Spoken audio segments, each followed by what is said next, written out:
We want to take you now to Capitol Hill, where President Biden is arriving for his meeting with the House Democratic caucus in the hopes of breaking a stalemate between the party's two wings. He and House Speaker Nancy Pelosi are trying to broker the conditions for an infrastructure bill today. There you see the president and the Speaker of the House. Last night's vote was delayed as both sides appear to be digging in their heels. And progressives say they will not vote to pass the Senate-approved bipartisan infrastructure bill until there is an agreement over President Biden's social and climate spending plan. Progressives want it to remain large enough to fund the social programs they believe are necessary. Again, we see we just saw House Speaker Nancy Pelosi and President Biden walking into Capitol Hill to begin negotiations. Standing by, we have Joel Payne. He's a CBS News political contributor and Democratic strategist, along with Antjuan Seawright, also a CBS News political contributor and Democratic strategist. Joel and Antjuan, thank you so much for being with us. Joel, I want to start with you. You know, there's a lot of focus over the top line number in this social spending package that Democrats are now haggling over. But, you know, when you talk about progressives wanting a $3.5 trillion plan and you talk about, you know, Senator Manchin's and Sinema, well, Sinema has remained a little bit more mute, but Senator Manchin saying his top line is $1.5 trillion. What are we talking about there when they're negotiating the number? Are they sitting down and saying, okay, we're going to get rid of this program and that program? Or are they literally just talking about numbers, and then once they've agreed on a number, they will decide how to allocate those funds? Very good questions. You know, just the runway that you laid out there, I think kind of underscores the frustration of a lot of Democrats, is that we've gotten so lost in the sauce about the numbers and we forgot about the impact of the programs. Freud talks about the narcissism of small differences. And that's what I've been thinking about all week, going back previous weeks as we've been discussing this, as this debate has heated up on Capitol Hill. These are, you know, relatively small differences. There are big numbers and big price tags associated with it. But all those folks in that room, whether they come from moderate parts of the country or more progressive, more urban, more rural parts of the country, they all want to do something big.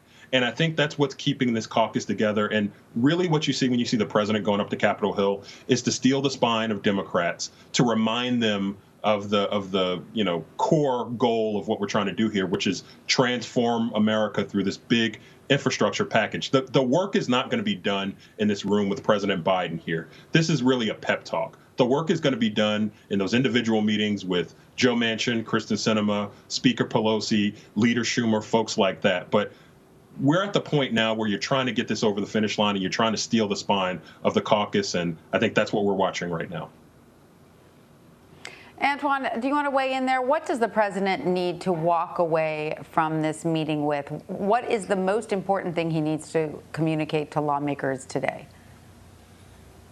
Well, from talking to some of his top lieutenants in the White House, as well as some of the leadership in the House caucus, I think the president's mission is several-fold. One is to listen, to hear from various wings within the caucus, because we do have a very diverse caucus, not just in age and gender and race, but also in thought, and we're starting to see that play out publicly. So he's going to listen. He's going to listen to the progressive. He's going to hear the case being made by the moderates. But I think also you're going to hear this president remind the House Democrats about commitment, the commitment he made to people all over this country about what he wanted to do if they were to entrust him with their vote, and they did. He's also going to talk about the fact that the American people, Democrats and Republicans, feel very handsome about his Build Back Better package. I've seen polls that even have it around 65 to 70%. But also you're going to hear this president talk about the fact that we have a once-in-a-generation opportunity to do something that many other Democratic and Republican presidents have not been able to do. One, pass a bipartisan infrastructure bill, which he promised to work with Republicans to do, but also to fill the gaps that the infrastructure bill will not fill, whether it's child care, whether it's fighting climate change, whether it's essentially more job creation, investments in housing, so many other things that will be included in that reconciliation package. I think you'll hear him make the case and why that is important going into the midterm election. So you're going to hear multifold from this president, but you're also going to hear a reality check. While there's work to be done within the House caucus, there's also work to be done in the Senate caucus. And do not be surprised if you will not see the president going to make a visit to Leader Schumer's caucus at some point to make the case. Right. And so, Joel, take us inside the deal making. We understand that selling a large, social programs bill like this to the American people is one thing, which is what the president has been on the road doing.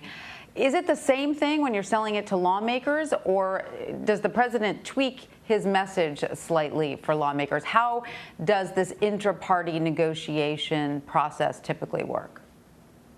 Yeah, I think it's a multifold. It's kind of if you're thinking about it as like a wartime metaphor, it's a multi-theater war. You're doing kind of some of the public use of the bully pulpit. I think Jen Psaki talked earlier today about how the president is going to be out in the country talking about the benefits of this plan. He's going to be doing meetings like this where he's going to be leaning in, telling legislators this is popular stuff. Because as Antjuan said, he does have a lot of wind at his back. These are really popular programs. It's not just physical infrastructure. It's elder care. It's making child care more affordable. It's making health care more affordable. This is popular across the board, not just with Democrats, by the way, with Republicans and independents. So you're reminding those lawmakers of that. You're reminding the public that you are the president. You're the most popular, influential Democrat in the country. And I really just think that if we take a step back over the last 24 hours, and Tanya, I was with you yesterday and earlier this week. Yeah, I called it breathy coverage, which I meant lovingly. But at the end of the day, at the end of this week, Democrats and the president are in a good position to get this done.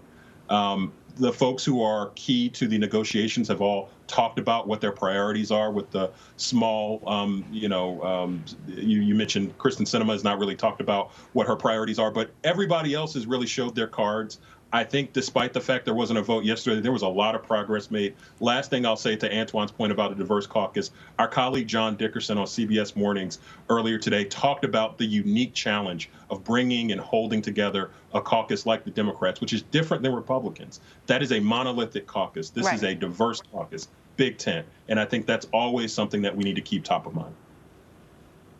The big tent party, always a challenge. But Antjuan, speaking of, what have these past few days taught us about the current power balance between progressive and moderate Democrats? Because when you just step back and you look at the numbers, you can sort of understand the progressive Democrats' frustration, right? Because there seem to be more of them. They have a bigger caucus in the House. And then you see these two sort of centrist senators who seem to be wielding outsized power in these negotiations. Of course, you can argue that the senators, you do have more power than a group of representatives. But still, I mean, do you feel that there is some frustration among progressives because when they look at their numbers, they do seem to have more manpower or people power than the centrists?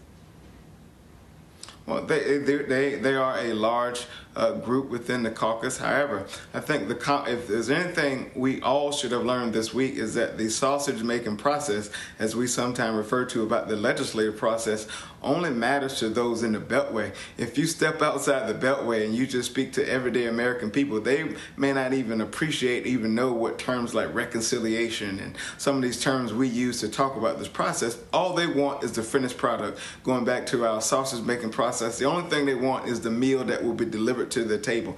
And I think the second lesson we should have learned this week is the simple fact that 96% of the caucus all agree.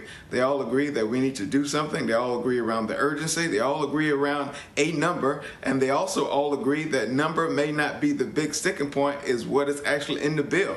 And you craft the what around the how much around the what. And so I think there's some work to be done. I think the American people should realize that Democrats are not a monolithic voter bloc, even within our own caucus. And we have differences, but when we're united, there are a million things we can do that will benefit Democrats and Republicans. And I think the American Rescue Plan is one result of that.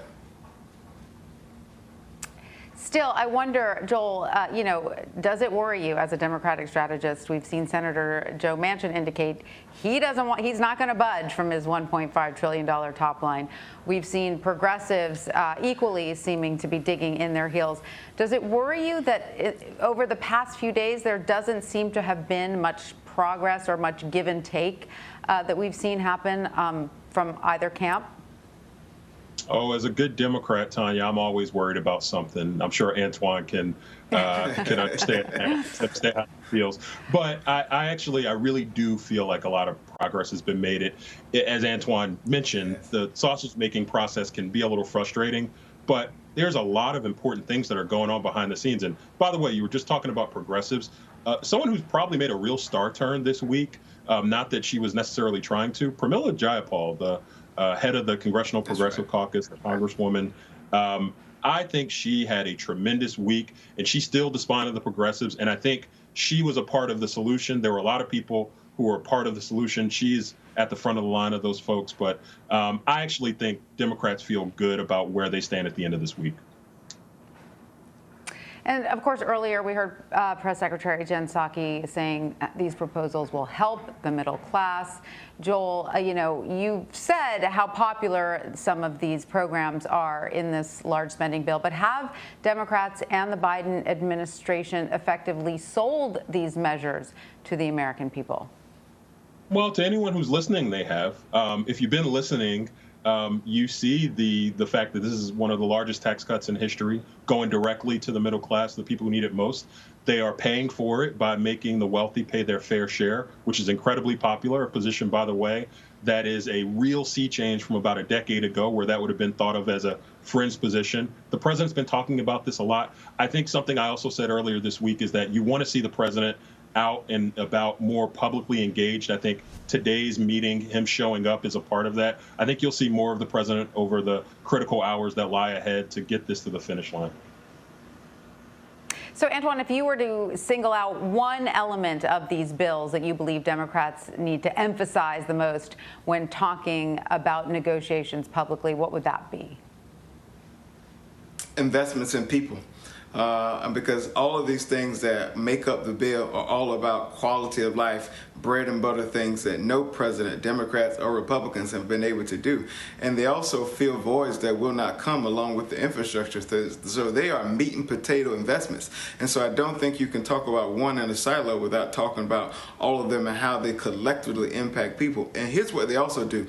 They put Republicans in a place where they're having to defend something that's good for their own constituents. And so this will be the first time in a very long time where Democrats can say our offense is actually our defense. And when you talk about moderate districts that Trump may have won, where a Democrat may have also carried down the ballot, I think it's so important to speak to those things that cross party lines. And every aspect of the Build Back Better plan speaks directly to people's households and their pocketbooks. And as President Clinton oftentimes has reminded us in the past years, the midterms in every election it's a pocketbook game. It's all about economics. And I think we can make a real case to the American people from an economic argument if we were to do the right thing and pass these pieces of legislation, regardless of what the number may turn out to be.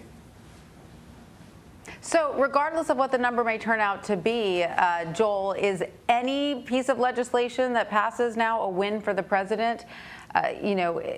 What would characterize a win for President Biden? If the floor is $1.5 trillion plus the bipartisan infrastructure bill that we know there's already adequate support to pass, that is a monumental, transformative legislative act, and that's the floor. And so I think if you're a Democrat and you consider where we are, consider that your floor is at least $2 trillion plus in investment in human and physical infrastructure, and that it only goes up from there, I think you have to feel really good about that. And I think you have to feel really good about selling that for the next 15 months as you're trying to keep your job and you're trying to win key congressional seats. This is popular stuff that's designed to be something that Jared Golden in Maine can brag about, something that AOC can brag about in New York City, something that Maxine Waters can brag about in California, something that Val Demings can brag about in Florida. All of these people should be able to talk positively about this agenda. And I think that's the master stroke of how this legislation was put together from the president's perspective. All right, Joel Payne and Antjuan Seawright, thanks to both of you for joining us.